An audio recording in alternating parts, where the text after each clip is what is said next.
बांग्लादेश में शेख हसीना के जाने के बाद मोहम्मद यूनुस ने अंतरिम सरकार की कमान संभाली और ऐसा लग रहा है कि देश मालामाल होने लगा है।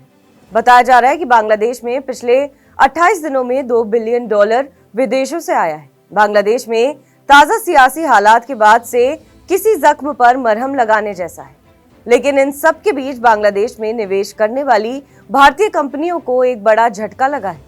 बांग्लादेश में हुए तख्तापलट से भारत की बिजली कंपनियों को तगड़ा झटका लग सकता है। इंडस्ट्री के सूत्रों का कहना है कि बांग्लादेश को बिजली आपूर्ति करने वाली भारत की 5 बिजली कंपनियों का इस पड़ोसी देश पर $1 अरब से अधिक का बकाया है। इसमें $800 बिलियन सिर्फ अडानी ग्रुप का फंसा हुआ है।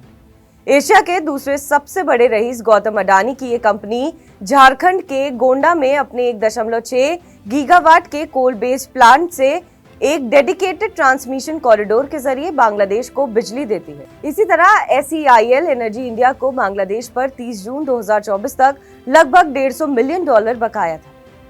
कंपनी ने बांग्लादेश के साथ 250 मेगावाट के लिए बिजली खरीद समझौता किया था। सरकारी बिजली NTPC अपने 3 संयंत्रों से बांग्लादेश को लगभग 740 मेगावाट बिजली की आपूर्ति करती है। उसका इस पड़ोसी देश पर लगभग $80 मिलियन बकाया है। भारत की ऐसी कई बिजली कंपनियां हैं जिसका बकाया बांग्लादेश पर है।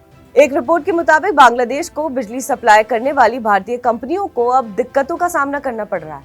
भारत की 5 बिजली कंपनियों का बांग्लादेश पर $1 बिलियन का बकाया है। भारतीय करेंसी में ये रकम लगभग 8,400 करोड़ रुपए बैठती है। मीडिया रिपोर्ट में पावर कंपनियों में एक अधिकारी ने कहा कि बांग्लादेश से पेमेंट का इशू जल्द ही रिजॉल्व करना पड़ेगा, वरना कंपनियों के लिए सप्लाई करना काफी मुश्किल हो जाएगा।